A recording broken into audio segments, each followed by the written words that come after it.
Hi guys, this is David from Twomey Strength and Conditioning. So what I'm going to do today, I'm going to show you the different methods of madness if you were going to get a program done by me, okay? Rather than going in and giving you a program inside the gym and going, okay, it's 10 reps, 3 sets, and you're like, what the hell is he doing? Why is he getting me to do this, yeah? I'm going to explain exactly why I'm getting you to do this, okay?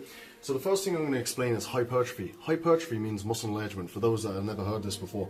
So the way hypertrophy works, and I'm just going to, before I go any further, yeah, I'm just going to explain reps and sets. So pretend we've done the chest press. Chest press is working the chest, the shoulders, the back of the arms, so the pecs, anterior deltoid and triceps. So if I go to you, okay, I want you to do 10, you go 1, 2, 3, 4, all the way up to 10, yeah? That's 10 repetitions, that's one set, okay? I go, okay, I'm going to give you a 30 to 60 second break, so that's your recovery. I want you to do 10 again, so you go 1, 2, 3, all the way up to 10, that's 2 sets, 10. I give you a 30 to 60 second break again, get you to do 10, so 1, 2, 3, all the way up to 10. That's 3 sets of 10, you're after accumulating 30 repetitions in the one exercise, okay? So now, just before you go any further, hypertrophy. Hypertrophy means muscle enlargement. It's to get bigger, okay? Before you go any further, I'm going to pretend this is a rugby pitch, okay? So if I ask you to sprint around this as many times as you can for as long as you can, you won't be able to do it for that long. So you won't be able to sustain it for that long. Why? Because the intensity is quite high. So you need sufficient recovery for that. So if I ask you, yeah, to walk around this pitch and do it for as long as you can, you can do that for a couple hours on end. Why? Because the intensity is low. You can afford to do more volume. Now, what we're going to do here, yeah? I'm going to explain a 1 rep max. A 1 rep max, yeah, is the maximum amount of weight you can lift for one repetition. So if I go, okay, Joe, over there, I want you to do 100 kg on the bench. So same again, he's lying on his back, he does 100 kg, he brings it down, he's pushing up, he struggles to it. I go, I want you to do a consecutive rep of 100 kg. So do a second rep of 100 kg. Brings it down, tries to do it again, gets stuck under the weight. So I have to grab the weight, take the weight off him, yeah? That's an indication of strength. That's the maximum amount of weight you can lift for one repetition. Now, a different scenario, if I got a person, yeah, we get Joey again, yeah? Bullying Joey now today. So if we got Joey, yeah, and I ask him to do press-ups, I want him to do as many press-ups as he can physically possible, yeah? So I get him to go down, he does 1 full press-up, he struggles to do it, he does a second rep, he falls flat on his face. That's an indication of strength. That's the maximum amount of weight you can lift for one repetition. The reason I explain that, yeah, so we're going to pretend that Joe's 1 rep max, yeah, is 100 kg. So we just have it here if you check him. We're going to pretend that your man's 1 rep max is 100 kg. So that's the maximum amount of weight he can lift for one repetition. So 85% of 100 is 85 kg. So I've done this just because it makes it easier to work out the numbers, okay? So now we're going to pretend his 1 rep max is 100 kg. So 85% of 100 is 85 kg. So we're going to get Joe to go in and do 85 kg. Because that's 85% of his max. The rep range I want him to do is around 8 to 12, 8 to 15 reps, okay? So, because the intensity is quite high, because he's not going to be able to sustain it, so we do 12 reps. We take a 2 to 3 minute break because we need sufficient recovery because the intensity is quite high. We do 85 kg again after he's taken his rest period, and then we aim for 12, but we only get 10 repetitions because the intensity is quite high, as you can see here. We're going to do 85 kg again, because that's 85% of his max. We aim for 10, even though we wanted 12, we're going to get 8 repetitions. Joe was kicking himself going, damn, I wanted 12, 12 and 12, but this is good. He's hitting the intensity of 85% of his max, which is, yeah, 85% of his max. He's hitting the rep range of 8 to 12 reps, and he's getting a sufficient recovery of 2 to 3 minute break. His body's going, what the hell is Joe doing? This weight is way too heavy. So send a message from the brain to the muscle to the brain goes, okay, this weight is way too heavy for Joe to be lifting. So in order for Joe to get stronger, he needs to get bigger, because mass lifts mass. So the more lean body mass that he has, the stronger he's going to be. So every time we do resistance training, so I'm just going to go on to this now. Your muscles like this. A lot of people say you tear the muscle. You don't actually tear the muscle. Your muscles like this, you get micro damage to the muscle every time you do resistance training, so weight training. You take protein, you get growth and repair. This happens on an ongoing basis. So within the first 2 months, you're going to see strength gains before you see any muscle enlargement. A lot of people probably experience this. Everybody experiences this the first time they ever go in training.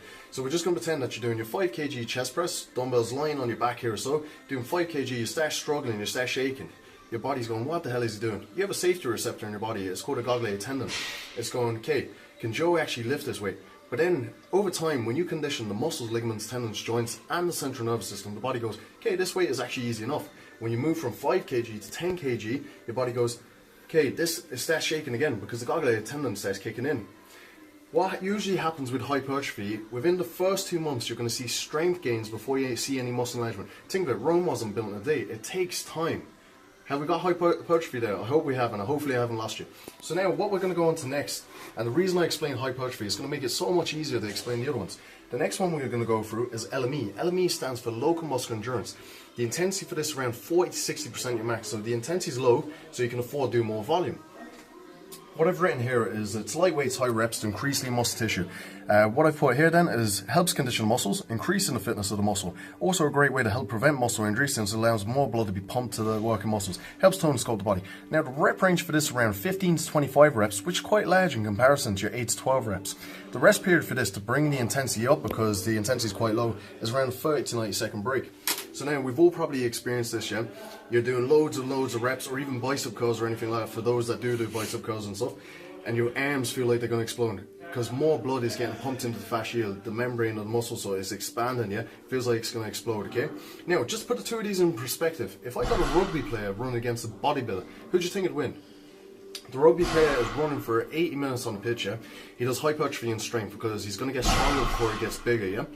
He's also going to do local muscular endurance. So if he's doing 15 plus press-ups, chin-ups, dips, or anything like that, he's increasing the good condition of his muscle. So he's doing a bit of hypertrophy, he's doing a bit of strength, he's also doing a bit of local muscular endurance. The bodybuilder just wants to look like a god on stage, so he doesn't care if he can move from A to B. Hopefully we got that. Next, what we're going to go on to is strength. Strength is to become stronger. The intensity for this is around 75 to 100% of a person's 1 rep max. A 1 rep max is the max amount of weight a person can lift for 1 repetition. So now the rep range for this is usually around 1 to 5 reps. Since the intensity is so high, the volume is very low, okay? We need to make sure that we get sufficient recovery. Now, I'm not going to talk about other sports or anything, but think of it, if you're getting a heavy weight, yeah, say for argument's sake, okay, you're going to do your deadlift, Jim. You did 180 kg deadlift, and I want you to go for a new 1 rep max, the max amount of weight you can lift for 1 repetition, new personal best. I go, okay, I'm going to give you 10 seconds, I get you to try and do 200 kilos, 20 kg PB. Likelihood of getting that is going to be slim to none, yeah? You're going to increase the risk of injury because fatigue's going to kick in. You haven't given sufficient recovery to your muscles, ligaments, tendons, joints.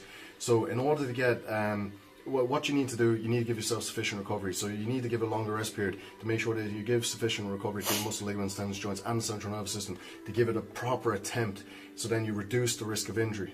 Does that make sense then? What the bodybuilder does, or not the bodybuilder, a powerlifter, strongman, all these strength athletes, yeah, and even the Olympic weightlifters, they take long rest periods for that because they need that sufficient recovery.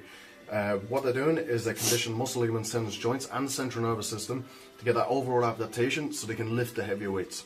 Next thing we're going to go on to, oh yeah, and sorry, the rest period for this is quite long, as I was saying, because you need that sufficient recovery. Power. Next one we're going to go on to is power. Power is a combination of speed and strength to become more explosive. The intensity for this is around 40 to 60% of a person's 1 rep max. A lot of people go, geez, no, I thought power would be a lot higher. The intensity would be a lot higher. But it's not. Think of it, was good just because of the strength in it as well. If I get a heavy weight and I try to move fast, yeah, the likelihood of moving it fast is going to be slow, yeah? But if I get a lightweight now and try to move fast, I'm going to get more acceleration by the back. If you train fast, you'll be fast. If you train slow, you're going to be slow. Think Usain Bolt. Usain Bolt is the fastest man in the world. A lot of people go, okay, if you're training with weights, you're going to be slow. That's not the case. If you train fast, you'll be fast. You'll incorporate your fast twitch fibers, type 2. If you train slow, you're going to be slow, like a marathon runner, okay? The rep range for this is around 1 to 6 reps. The rest period for this is around 30 to 60 seconds to get more explosive, okay?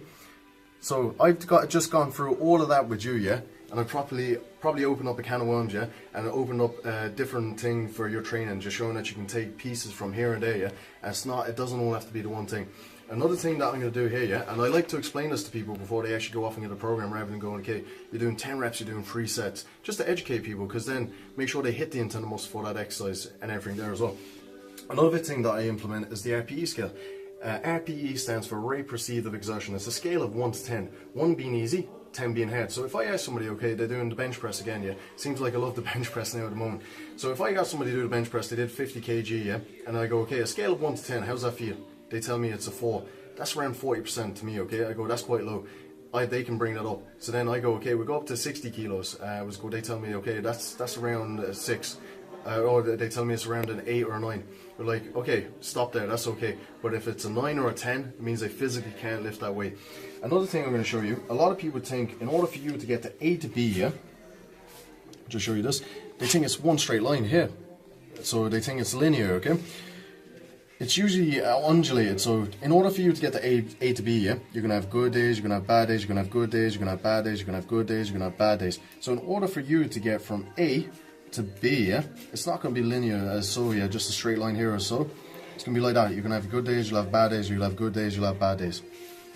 Just makes sense. So like, some days was good, like if you had a fight with your girlfriend, or your boss is after annoying you, really fucked you off now, sorry for the language, and it really annoyed you, that could work in your favor and you go, okay, I'm having a great day, I'm going to blow off some steam. Or it could work against you and you go, okay, this is going terrible.